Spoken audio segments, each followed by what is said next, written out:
bleeding of the eyes, which is absolutely crazy, as well as recurring nightmares of an elderly woman with sunken eyes, much like Kevin had. Hey guys, what's going on, here? I am back with another video today. So basically I wanted to do a Dybbuk box video, right? I wanted to buy a Dybbuk box online and open it because they fascinated me. So what I thought I'd do is I would research a lot about Dybbuk boxes, so then I can bring that information to you, give you an awesome informational video about the history of Dybbuk boxes. And now whilst I'm opening one and oh my god, some paranormal stuff might happen, who knows? These boxes are supposed to have like a demon inside or something. And the more digging that I did, basically I found out that they are really not all that they seem to be, and so I thought I'd bring that video to you today instead, which actually saves me about 250 quid buying one on eBay, which is awesome. Let's seek the truth behind the Dybbuk box. Before I do jump in, just hit that like button, subscribe, and hit the notification bell. Thank you so much. Also, let me know down below any cases or any phenomena. Obviously, I do horror, paranormal, I do conspiracy and true crime on this channel, right?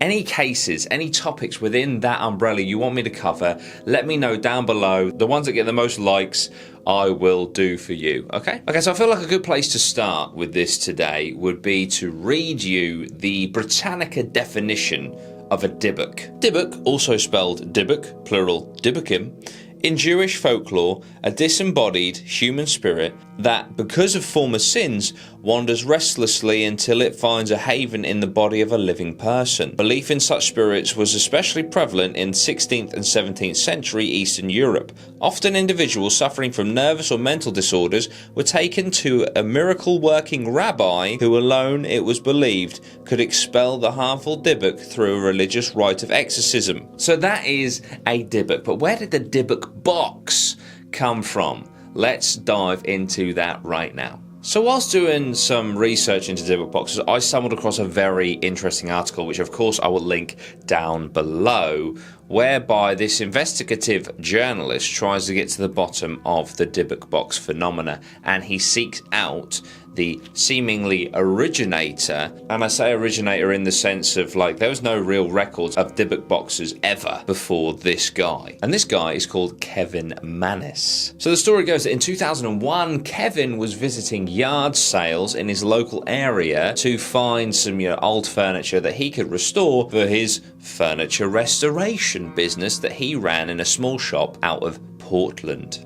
Now, when out and about, he came across a small wine cabinet that caught his eye, and so that, amongst other things, he purchased for his shop. Now, this wine cabinet was previously owned by a granddaughter of a deceased Holocaust survivor. Her name was Havela. Now, Havela managed to escape Nazi-occupied Poland and flee to Spain. Tragically, the rest of her family were killed in the Holocaust. Havela sought refuge in Spain until the end of World War II, and eventually she emigrated over to the US of A. When she did this, she had only 3 things in her possession, and one of those things was this wine cabinet. Havela lived to the age of 103. Now, when Kevin bought this cabinet, the granddaughter actually made a comment. She said, you've bought the Dybbuk box. My grandmother would never ever open that because it would release the evil Dybbuk trapped inside. And she went on to warn Kevin to never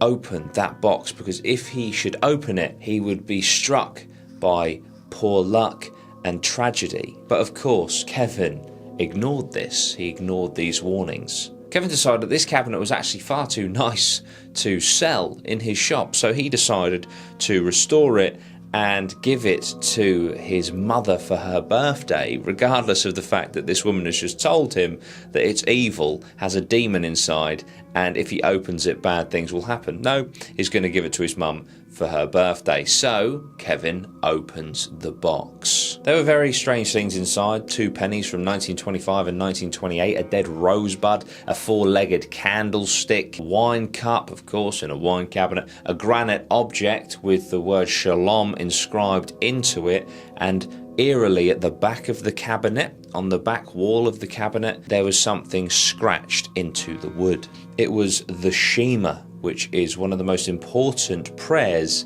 in Judaism. So anyway, Kevin gives this box to his mother on her birthday, which apparently was Halloween of all days, which apparently is, the day where that bridge between life and death, the paranormal, is thinner, and bad things can most certainly happen on that day, apparently. In an interview of the Paranormal Show, she describes the moment she opened those doors, a cold breeze hitting her face. She said that she could sense pure evil, and from there, she went on to instantly have a stroke. She thankfully survived. Now, over the next 2 years, many bad things and odd things would happen with the box, like people would see the doors of the box randomly open. It would have a putrid odour of ammonia, cat urine coming from the box from time to time at random intervals. Kevin and those around him would have recurring nightmares of a woman with sunken eyes. And Kevin would go on after time to see shadow figures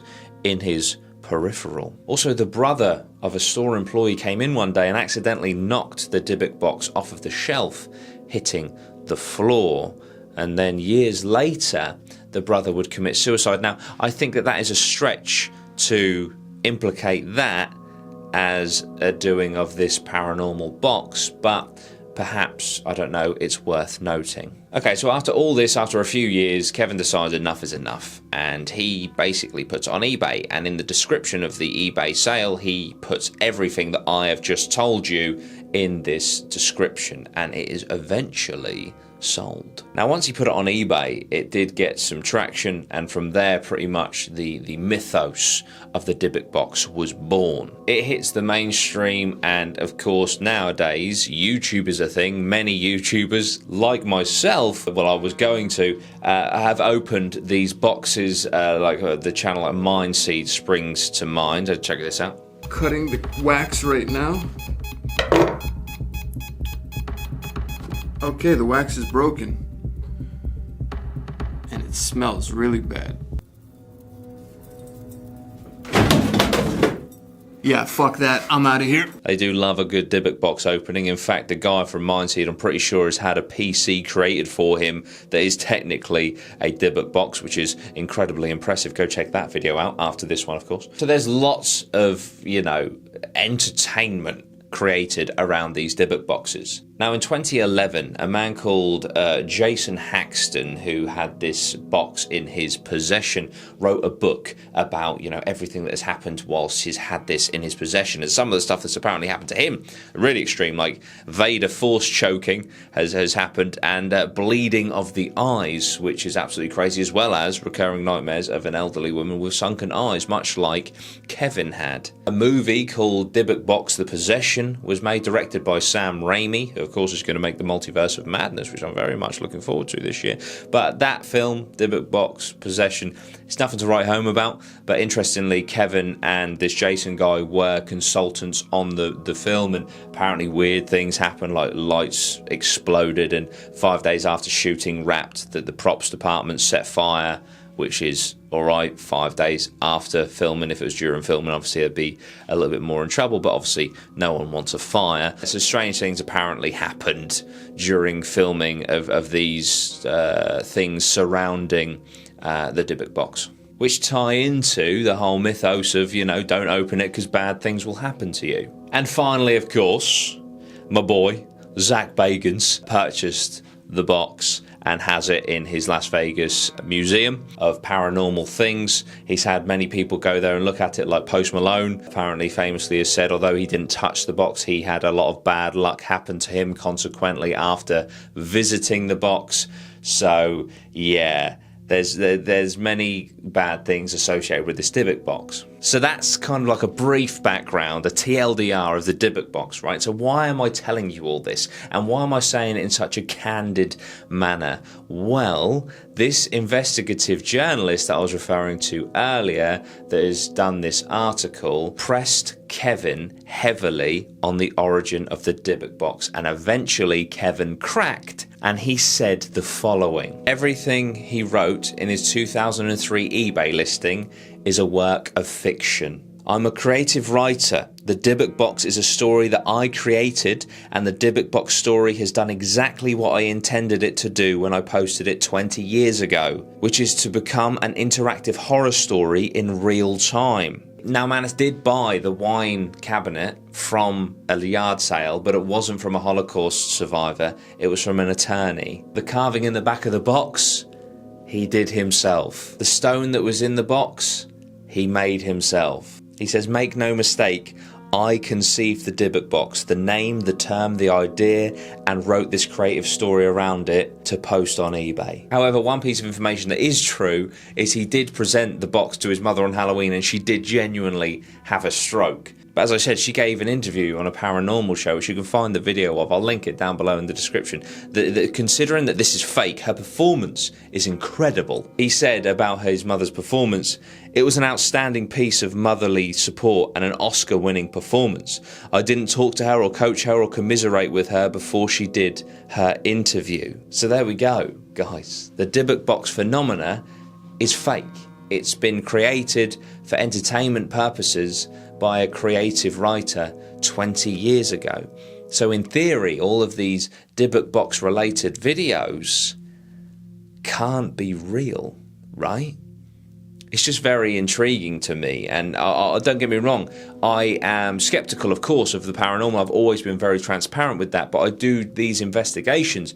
I go to these places, I do the Ouija boards, I seek the truth because I want to know, is there something, are we alone, or can we reach the other side? Is there another side to reach? When there is black and white evidence that a certain element of this world, of this paranormal world, is fake, I can't ignore it. The originator of this Dybbuk Box phenomena has come out and said, it's all bullshit, and I made it up. Make of that what you will. I have come to the conclusion that Dybbuk Boxes are not real, and I will not waste my money on opening one. But those that have opened them and made incredibly entertaining videos, fair play. At the end of the day, if your intention is to entertain people and you've done that, you've done your job. No harm, no foul. Fair play to you. But yeah, thank you so much for watching, guys. I hope you enjoyed. What do you think about Dybbuk Boxes now? Let me know, and I'll be intrigued to read your thoughts. Like, share, and subscribe. Go check out all this stuff down below, and I'll see you very soon. Sweet one. Geese.